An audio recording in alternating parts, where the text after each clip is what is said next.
Aos 48 anos, Eliana acreditava que a vida finalmente havia lhe sorrido com o maior dos milagres, a primeira gravidez, após décadas de tentativas frustradas e sonhos guardados em gavetas.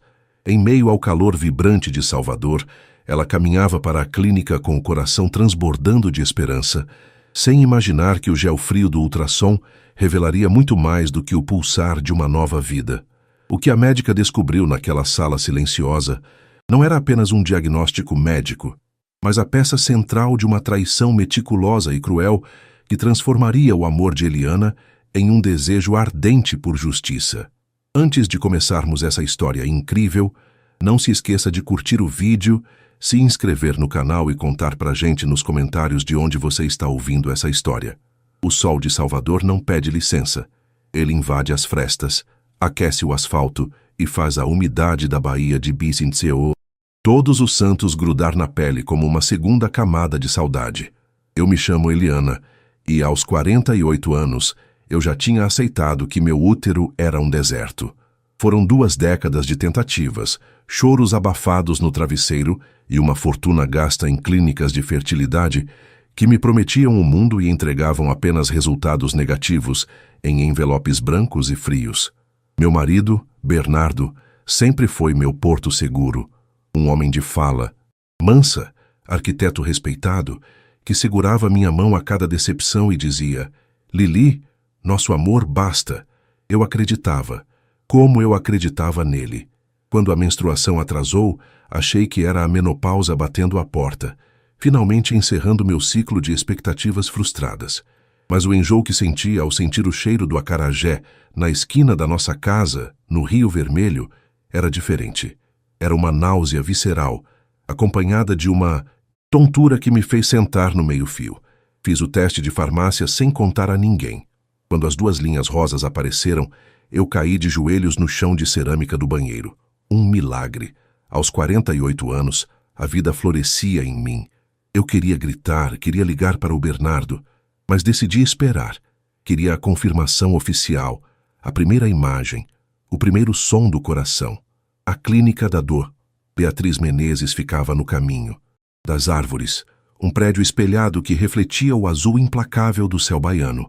O ar-condicionado da recepção era um contraste gelado com o mormaço da rua. Eu estava trêmula.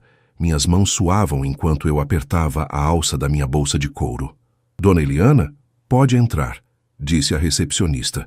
Uma moça de sorriso gentil chamada Tati, que já me conhecia de outros carnavais, de outras tentativas que deram em nada. A doita Beatriz. Sempre foi uma mulher objetiva, mas naquele dia, o clima na sala parecia denso, carregado de uma eletricidade estática que eu não conseguia explicar. Ela sorriu ao me ver, mas era um sorriso contido. Deitei-me na maca, o papel descartável rangendo sob o meu corpo. Quando ela espalhou o gel gelado sobre o meu ventre, senti um calafrio que percorreu minha espinha, um presságio que eu teimei em ignorar. Ela começou a deslizar o transdutor. O silêncio na sala era interrompido apenas pelo zumbido baixo do aparelho e pelo som da minha própria respiração, curta e ansiosa.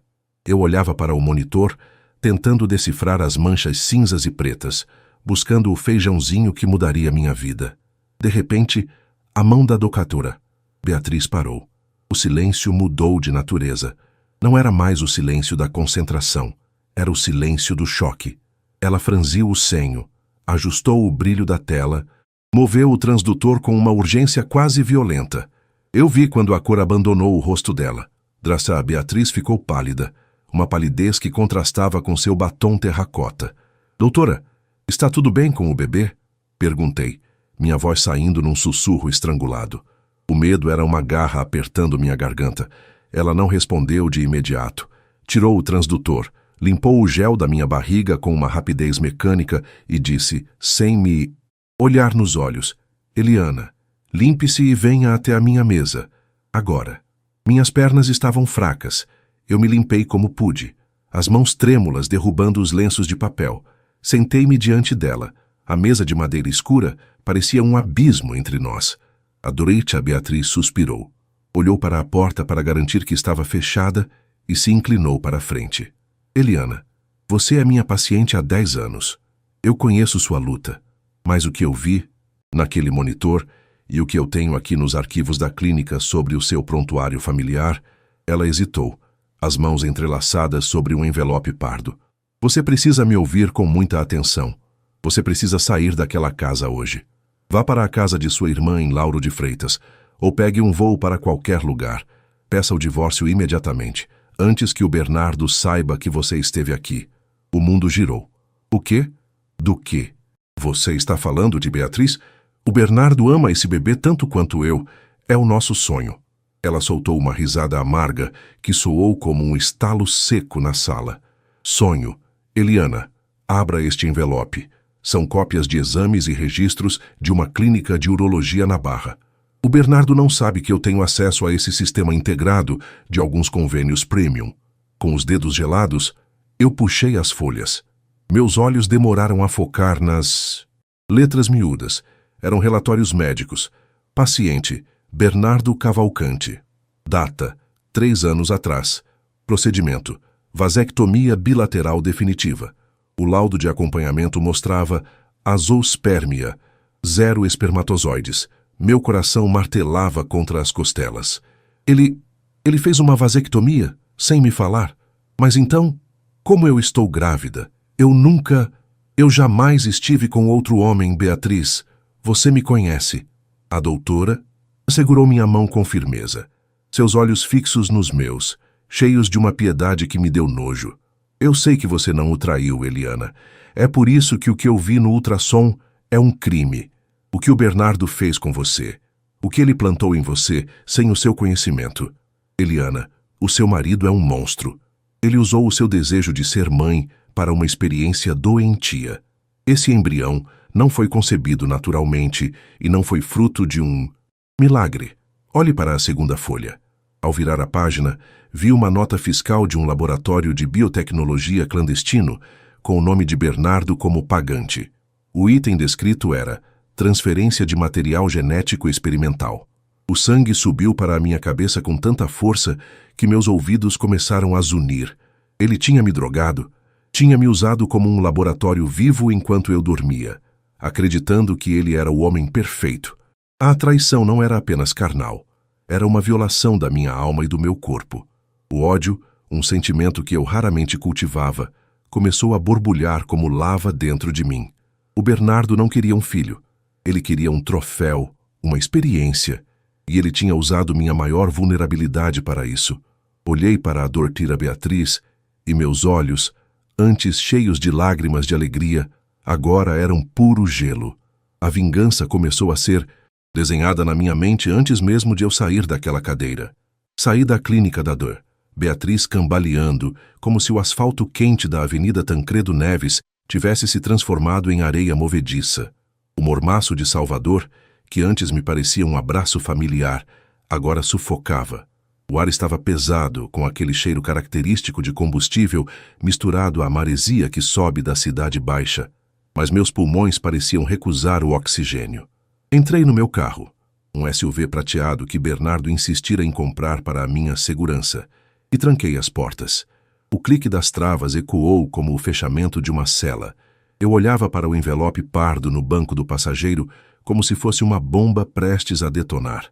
Dentro dele, a prova de que minha vida era uma farsa arquitetada pelo homem que eu chamava de meu porto seguro. Bernardo, o arquiteto premiado, o homem que chorava comigo a cada teste de gravidez negativo, tinha me transformado em uma cobaia, uma azoospermia definitiva há 3 anos, uma vasectomia, e, no entanto, eu carregava uma vida. Que tipo de vida? O que ele tinha colocado dentro de mim enquanto eu dormia, dopada por aqueles chás relaxantes que ele preparava com tanto carinho todas as noites?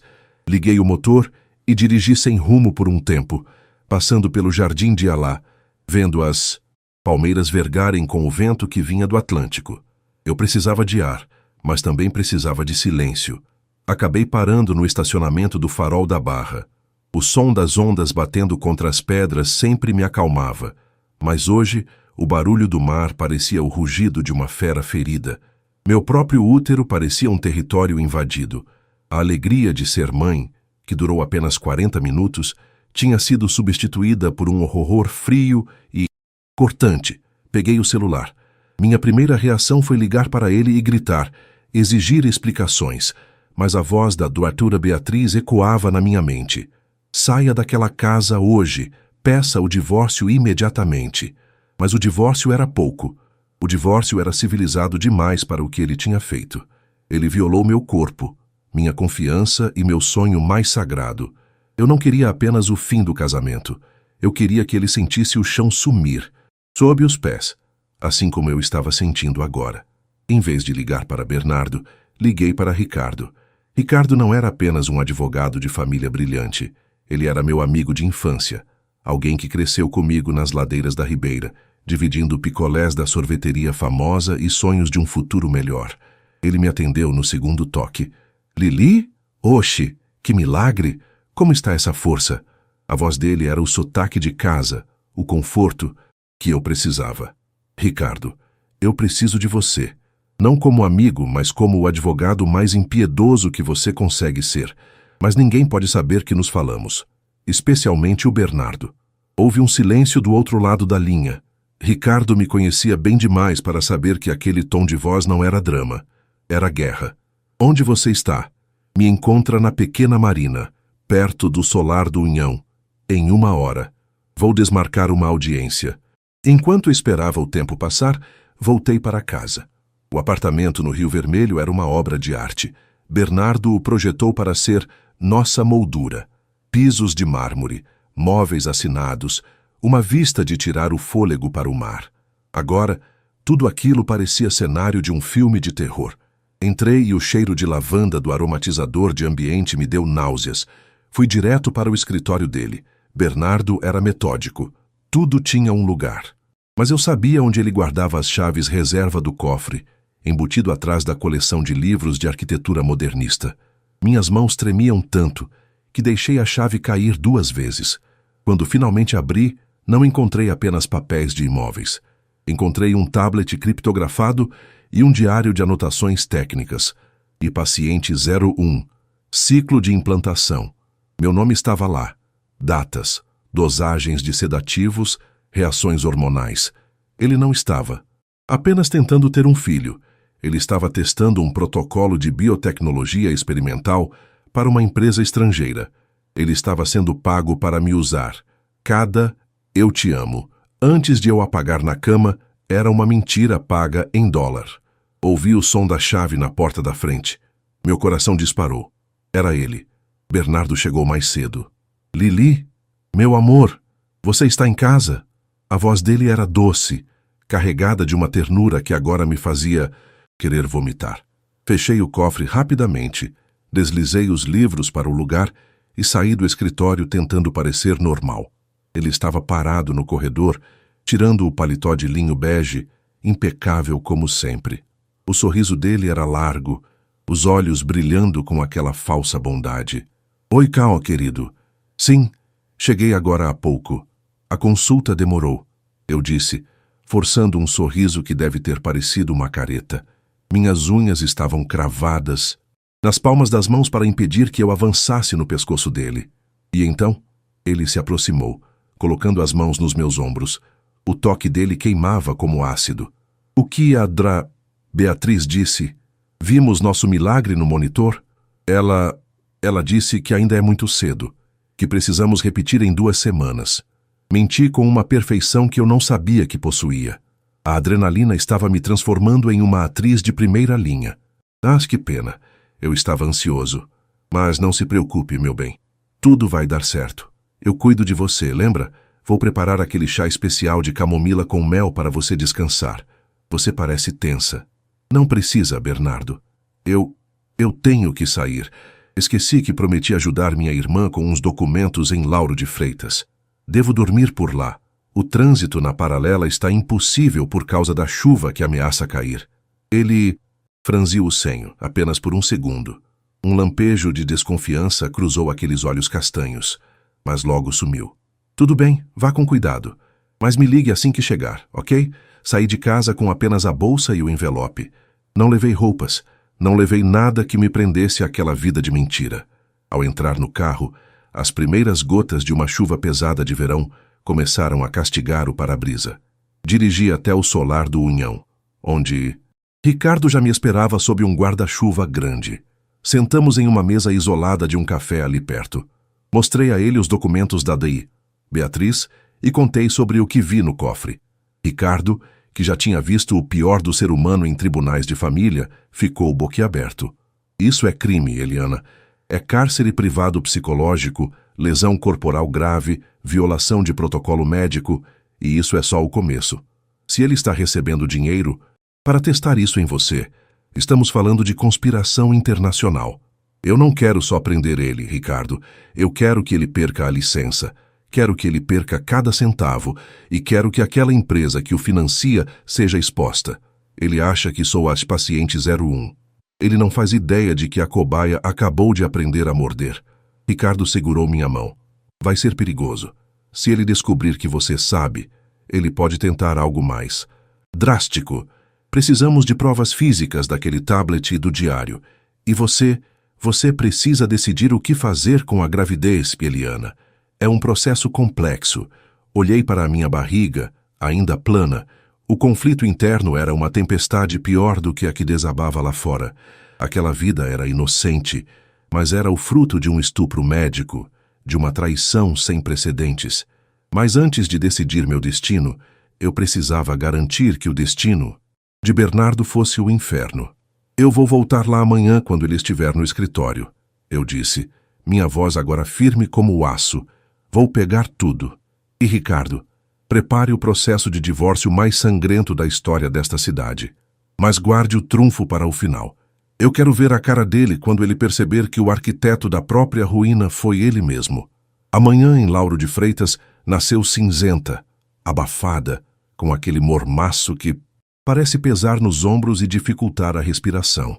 Acordei no sofá da sala da minha irmã, Estela, com o som do mar ao longe e o cheiro de café fresco vindo da cozinha. Estela é o meu oposto. Expansiva, mística, dona de uma energia que preenche qualquer ambiente. Ela não fez perguntas quando apareci na porta dela ontem à noite, ensopada pela chuva e com os olhos vazios. Ela apenas me abraçou e me deu um pijama limpo. Mas hoje, enquanto eu olhava para a xícara de cerâmica entre as minhas mãos trêmulas, eu sabia que o silêncio precisava acabar. Eu precisava de aliados, e Estela era a única pessoa em quem eu confiava minha vida. Ele me usou, Estela, comecei, minha voz soando como se viesse de um poço profundo. Bernardo não queria um filho, ele queria uma cobaia. Ele fez uma vasectomia há anos e nunca me contou. Ele me drogava, todas as noites, para injetar material genético experimental em mim. Eu não sou uma mulher grávida para ele. Eu sou o paciente 01. O silêncio que se seguiu foi cortado apenas pelo barulho da cafeteira elétrica. Vi o rosto de Estela se transformar de preocupação em um horror absoluto. Ela se sentou à minha frente, segurando minhas mãos com uma força que eu não sabia que ela tinha. Não houve descrença, apenas uma fúria silenciosa que espelhava a minha. Aquele desgraçado vai pagar, Eliana. Ele vai pagar por cada gota de sangue que ele achou que podia controlar. Ela sussurrou, e naquele momento senti que não estava mais sozinha na minha guerra. Mas para vencer, eu precisava de provas. Provas físicas que Bernardo não pudesse destruir com um clique ou uma mentira bem contada. O plano era arriscado. Eu precisava voltar ao nosso apartamento no Rio Vermelho enquanto ele estivesse no escritório de arquitetura, na Avenida Magalhães Neto. Eu conhecia a rotina dele como a palma da minha mão. Bernardo é um homem de hábitos rígidos. Ele almoça sempre no mesmo restaurante italiano às 12h30 e nunca volta antes das 14h. Eu tinha uma janela de 90 minutos para invadir a fortaleza que ele chamava de lar e roubar os segredos que ele escondia no cofre. Dirigi pela estrada do coco, sentindo cada solavanco do carro no meu próprio ventre. A náusea que eu sentia não era mais apenas da gravidez. Era o asco de saber que algo estava crescendo em mim por causa de um crime. Ao chegar no Rio Vermelho, o cheiro de maresia e o som das ondas batendo nas pedras da Paciência pareciam um aviso. Estacionei o carro a 2 quadras de distância. Caminhei tentando parecer invisível. o chapéu de palha e os óculos escuros, escondendo o rosto que o porteiro, seu Vanderlei, conhecia tão bem. Aproveitei quando um entregador de aplicativo entrou e passei despercebida. O elevador parecia levar uma eternidade para subir até o 12º andar. Quando a porta se abriu, o corredor estava deserto. Entrei no apartamento e o silêncio era opressor. O cheiro de lavanda e madeira cara que Bernardo tanto amava agora me dava vontade de gritar. Fui direto para o escritório. O sol da tarde entrava pelas grandes janelas de vidro, iluminando as partículas de poeira que dançavam no ar. Aproximei-me da estante de livros, afastei os volumes sobre a Bauhaus e o modernismo brasileiro, e ali estava ele, o cofre. Meus dedos voaram pelo teclado digital. A senha era a nossa data de casamento. Um detalhe irônico e perverso que mostrava o quanto ele se sentia intocável. O clique mecânico do cofre abrindo foi o som mais satisfatório que já ouvi. Peguei o tablet e o diário de capa preta que vi no dia anterior, mas desta vez mergulhei mais fundo. No fundo do cofre havia um compartimento falso. Dentro dele, encontrei um HD externo e uma pasta de arquivos com o selo de uma empresa chamada Genonova Biotecnologia, com sede em Zurique. Ao abrir a pasta, meu sangue gelou. Não era apenas sobre mim. Havia fotos de outras mulheres, relatórios médicos de insucessos em outros países. Bernardo era o braço operacional de uma rede clandestina de testes genéticos que usava esposas de homens influentes como hospedeiras para evitar suspeitas. Ele recebia depósitos mensais em uma conta em um paraíso fiscal, valores que fariam a nossa cobertura parecer uma cabana de pescador. Eu não era a primeira, mas ele pretendia que eu fosse a primeira a levar o termo com sucesso sob um novo protocolo de supressão imunológica. De repente, o som do meu celular vibrando na mesa me fez pular. Era uma mensagem de vídeo da câmera da porta. Bernardo estava no corredor. Meu coração disparou, martelando contra as costelas como um animal enjaulado. O relógio marcava 13h15. Ele não deveria estar aqui. O restaurante devia estar lotado. Ou ele simplesmente decidira voltar mais cedo. Ouvi o som da chave girando na fechadura da sala. Lily, você está aí? Esqueci meu notebook. Tenho uma reunião. Por vídeo agora. A voz dele ecoou pela sala. Calma, mas com aquele tom de autoridade que ele sempre usava. Eu não tinha saída. O escritório era o último cômodo do corredor. Se eu tentasse sair, daria de cara com ele. Olhei para a janela, mas estávamos no 12º andar. Olhei para o armário de arquivos e me enfiei no espaço estreito entre ele e a parede, cobrindo-me com uma cortina de veludo pesado que ele insistira em instalar. Para melhorar a acústica, prendi a respiração até meus pulmões arderem. Ouvi os passos dele entrando no escritório. O som do couro dos sapatos dele no piso de madeira era rítmico, deliberado. Ele se aproximou da mesa. Ouvi o barulho de papéis sendo movidos. Então, o silêncio. Um silêncio que durou séculos. Estranho. Ele murmurou para si mesmo. Ouvi o som de algo sendo arrastado. Os livros da estante. Ele estava verificando. O cofre. Meu corpo inteiro tremia. E por um momento, jurei que ele conseguiria ouvir as batidas do meu coração através da parede. Ouvi o bip do cofre. Ele o abriu.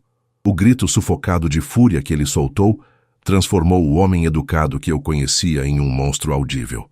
Ele bateu a porta do cofre com tanta força que o quadro de Di Cavalcanti na parede tremeu. Eliana! Ele sibilou o meu nome. Não era um chamado, era uma ameaça. Ele saiu do escritório em disparada, provavelmente indo verificar os outros cômodos. Aproveitei o segundo de distração, saí do meu esconderijo com o tablet e o HD apertados contra o peito e corri para a área de serviço. Saí pela porta dos fundos, a de serviço, e desci as escadas de emergência em um ritmo frenético, ignorando a dor nos joelhos e o peso na barriga. Só parei quando cheguei ao meu carro, as mãos suadas mal conseguindo girar. A chave. Liguei para Ricardo enquanto acelerava em direção ao Pelourinho, o lugar onde combinamos de nos encontrar com o especialista em perícia digital. Eu peguei tudo, Ricardo, tudo. É muito maior do que imaginávamos. Ele não é apenas um traidor. Ele é um criminoso internacional. E ele sabe que eu peguei. A caça começou. Vá para o ponto de encontro agora, Zeliana. Murilo, o meu técnico, já está lá. Se o que você diz é verdade, o Bernardo não vai apenas pedir o divórcio. Ele vai tentar te apagar antes que você abra a boca. Estacionei perto da Praça da Sé. O calor de Salvador agora parecia uma febre. Encontrei Ricardo e um rapaz jovem, de óculos de aro grosso e expressão séria, em um sobrado antigo que funcionava como escritório de advocacia discreto. Entreguei o material. Murilo conectou o HD a um computador e suas sobrancelhas subiram imediatamente. Meu Deus, disse o técnico. Ele tem os registros de acesso ao sistema de saúde da cidade. Ele rastreou todos os seus exames nos últimos 5 anos.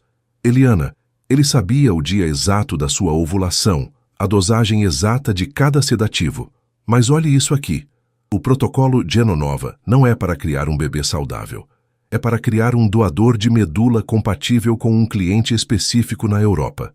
Você é uma incubadora de peças de reposição. O mundo ficou preto por um segundo. A crueldade não tinha limites.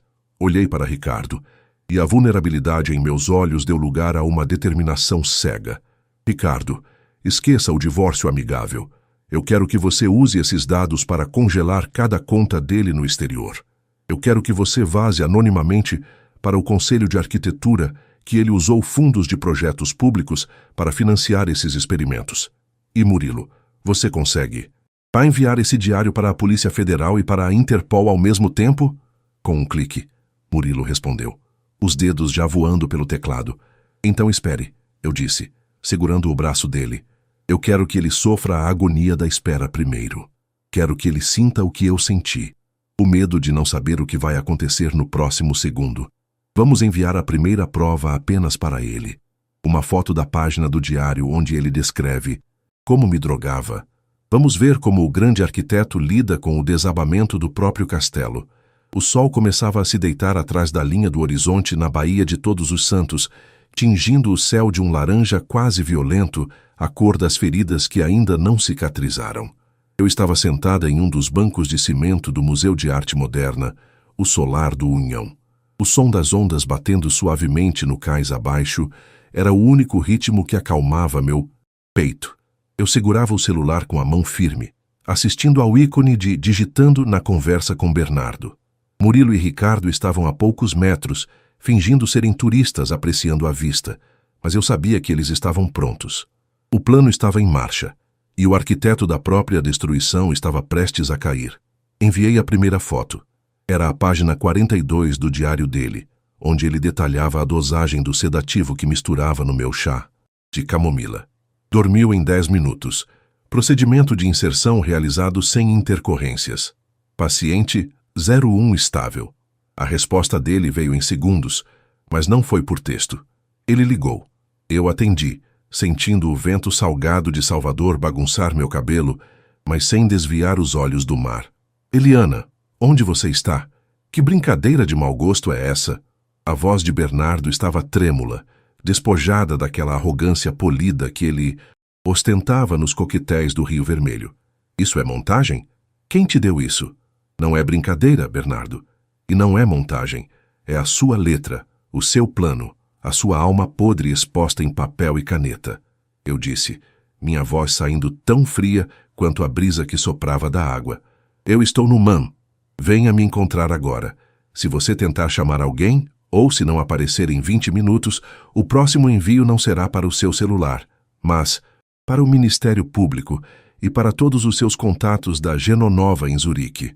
Eu tenho os logs de transferência, Bernardo. Eu sei quanto custou a minha dignidade em francos suíços. Ele desligou sem dizer nada. Aqueles 20 minutos foram os mais longos da minha vida. Eu pensava na Eliana de meses atrás, a mulher que chorava por não conseguir dar um filho a esse homem. A mulher que se sentia incompleta. Que ironia cruel. Eu nunca estive incompleta. Eu estava apenas sendo esvaziada por um parasita que eu chamava de marido. Aos 48 anos, eu estava descobrindo que o verdadeiro renascimento não era o que crescia no meu ventre, mas a mulher que se levantava das cinzas daquela traição. Quando o vi descer a rampa do solar do Unhão, ele parecia ter envelhecido 10 anos em um dia. A camisa de linho estava amarrotada, o suor brilhava na testa e o olhar era de um animal acuado. Ele parou a 2 metros de mim, ofegante. O cenário ao redor era de uma beleza quase insultante diante daquela sujeira humana. Eliana, me escute, ele começou, estendendo as mãos como se pudesse consertar um vaso quebrado com palavras vazias. Eu fiz isso por nós. Você queria tanto ser mãe. Eu vi uma oportunidade. O protocolo era seguro. A Genonova é a vanguarda da ciência. Se desse certo, teríamos o filho mais saudável do mundo e ainda estaríamos garantidos financeiramente para sempre. Eu só queria acelerar o milagre. Eu me levantei lentamente, sentindo o peso do tablet na minha bolsa. Acelerar o milagre, Bernardo. Você me transformou em uma estufa de luxo para fabricar peças de reposição para bilionários europeus. Você me drogou. Você violou meu corpo enquanto eu confiava a minha vida a você. Você não é um cientista, e muito menos um pai. Você é um mercador de carne que teve o azar de escolher a mulher errada para subestimar. Ninguém vai acreditar em você, ele gritou, a voz subindo de tom, atraindo olhares de alguns casais que passeavam por ali. Eu sou Bernardo Cavalcante. Eu projetei metade dessa cidade. Você é apenas uma mulher desesperada com uma gravidez de risco. Quem você acha que o juiz vai ouvir? Foi o meu momento de sorrir. Um sorriso que não tinha doçura. Apenas o triunfo do gelo sobre o fogo. O juiz não vai precisar escolher em quem acreditar, Bernardo. Ricardo. Ricardo se aproximou, saindo da sombra de uma pilastra, com um tablet em mãos. Bernardo. A essa altura, a Polícia Federal já está na sua cobertura no Rio Vermelho. Murilo, nosso perito, acaba de enviar os espelhamentos do seu HD e do tablet criptografado para a Interpol. A Genonova teve as contas bloqueadas em 3 países há 10 minutos.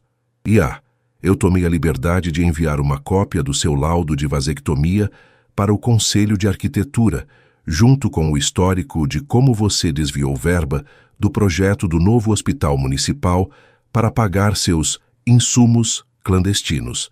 Você não vai apenas perder a licença, meu caro. Você vai perder o ar. Bernardo desmoronou no banco de cimento, o rosto entre as mãos. A imagem do homem poderoso e inabalável se desfez como um castelo de areia atingido pela maré alta de Salvador. Ele começou a soluçar, mas eu não senti um pingo de pena. Senti um alívio imenso, como se um tumor estivesse sendo extraído da minha alma. O que você vai fazer com o bebê? Ele perguntou, a voz abafada pelo choro. Olhei para o mar, para as luzes do Forte de São Marcelo começando a brilhar ao longe. Esse não é o nosso bebê, Bernardo. É a minha escolha. Agora, eu já consultei os melhores especialistas e psicólogos. O que você plantou foi um crime, mas a vida que está aqui é minha, e eu decidirei o destino dela longe da sua sombra e de qualquer laboratório. Você nunca mais chegará perto de mim, nem de nada que saia do meu corpo. 2 agentes da Polícia Federal, a paisana, aproximaram-se discretamente. O som das algemas fechando no pulso de Bernardo foi o ponto final de um capítulo de 20 anos de mentiras. Ele foi levado pela rampa sem protestar, um vulto cinza contra a beleza do crepúsculo baiano.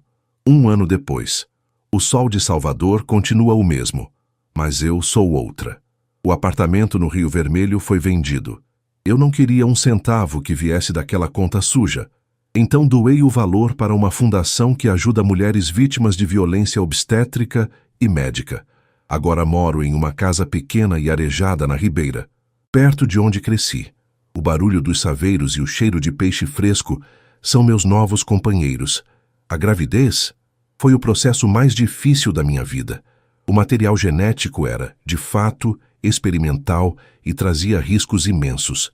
Após muitas consultas e exames, a natureza seguiu seu curso e o corpo, sábio como é, rejeitou o que foi imposto de forma violenta. Tive um aborto espontâneo no 4º mês.